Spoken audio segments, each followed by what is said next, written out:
الحمد للہ رب العالمین والصلاة والسلام علی سید الانبیاء والمرسلین اما بعد فاعوذ باللہ من الشیطان الرجیم بسم اللہ الرحمن الرحیم الصلاة والسلام علیک یا رسول اللہ وعلی آلک واصحابک یا حبیب اللہ الصلاة والسلام علیک یا نبی اللہ وعلی آلک واصحابک یا نور اللہ۔ ہم نجاست غلیظہ اور خفیفہ کے احکام سمجھ رہے تھے۔ جو پیچھے ویڈیو گزری اس میں نجاست غلیظہ کے احکام سیکھے، ابھی ہم نجاست خفیفہ کے بارے میں سیکھیں گے۔ سب سے پہلے نجاست خفیفہ کس کو کہتے ہیں، اس کے کتنے درجات ہیں؟ نجاست خفیفہ جس کا حکم تھوڑا ہلکا ہوتا ہے بنسبت غلیظہ کے، اسے خفیفہ کہتے ہیں، اور اس کے 2 درجات ہیں۔ اور سب سے پہلے درجہ جو ہے وہ فرض ہے، یعنی اگر نجاست خفیفہ کپڑے یا عضو کے چوتھائی حصے کو گھیر لے تو پھر اسے دھونا فرض ہے۔ مثلا کلائی پر نجاست لگی، اب کلائی کے 4 حصے کریں۔ اگر چوتھے حصے پر نجاست لگی ہے تو اسے دھونا فرض ہوگا۔ بنا دھوئے اگر نماز پڑھی تو نماز نہیں ہوگی۔ ایک حکم ہو گیا یعنی فرض والا۔ اب دوسرا حکم ہے جس میں معاف ہوتا ہے۔ اگر نجاست خفیفہ کپڑے یا عضو کے چوتھائی حصے سے کم لگی ہے تو پھر وہ معاف ہے۔ بنا دھوئے بھی اگر نماز پڑھی تو نماز ہو جائے گی۔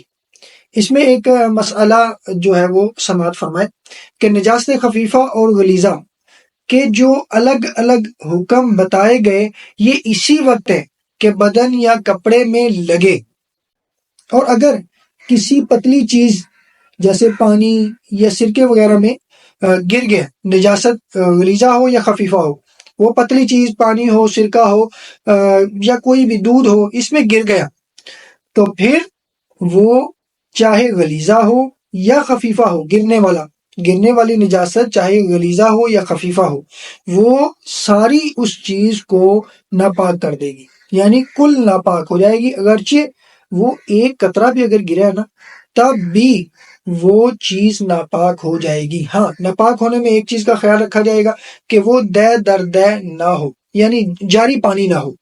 تو پھر اگر وہ ٹھہرا پانی ہے، ایک جگہ پہ رکا ہوا ہے، تو پھر وہ اس کو ناپاک کر دے گی۔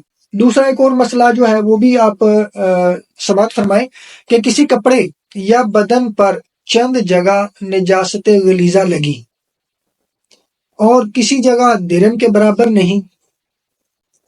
یہ غور سے سماعت فرمائیے گا کہ نجاست غلیظہ لگی اور لگی ہے ان میں سے کسی جگہ میں بھی درہم کے برابر نہیں ہے، مگر جب ان ساری نجاستوں کو جو ایک جگہ پر نہیں زیادہ مختلف مقامات پر لگی ہیں تو ان کو جمع کیا جائے تو وہ درہم کے برابر ہو جاتی ہیں۔ یعنی مثال ہے، یہاں پر بھی نجاست لگی، یہاں پر بھی لگی، یہاں پر بھی لگی، تھوڑی تھوڑی لگی ہے، تو اگر ہم ان چاروں مقامات کو جمع کریں اور وہ درہم کے برابر ہو جائے، درہم کے برابر سمجھی جائے، اور زیادہ ہے تو زیادہ سمجھی جائے گی۔ اس میں یہ یاد رکھیے کہ اگر تو وہ درہم ہے تو درہم سمجھی جائے گی، اور اگر آپ ایسٹیمیٹلی آپ بات کریں گے کہ اگر وہ درہم سے بڑھ گئی ہے تو پھر اس کو زیادہ ہی تصور کیا جائے گا۔ نجاست خفیفہ میں بھی مجموعے پر ہی، مجموعہ جو ہوگا یعنی مختلف مقامات پر اگر نجاست لگی ہے تو پھر اس کو اگر جمع کیا جائے تو درہم کے برابر ہوگی یا نہیں ہوگی، غلیظہ ہو یا خفیفہ ہو، اس میں درہم کا اعتبار کیا جائے گا، اور درہم کا اعتبار کر کے ہی پھر حکم لگایا جائے گا کہ نماز ہوگی نہیں ہوگی، اس میں کیا ہوگا۔ صلو علی الحبیب صلی اللہ تعالی علی محمد صلی اللہ علیہ وسلم۔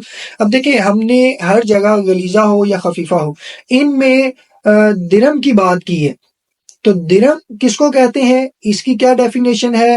اچھا، اب موٹی نجاست ہے، گاڑی نجاست ہے، تب اس میں درہم کا اعتبار کیا ہوگا؟ اگر لیکوڈ کی صورت میں نجاست ہے تو اس کا درہم کا حکم کیا ہوگا؟ اس کو ہم سیکھیں گے انشاءاللہ اگلی ویڈیو میں۔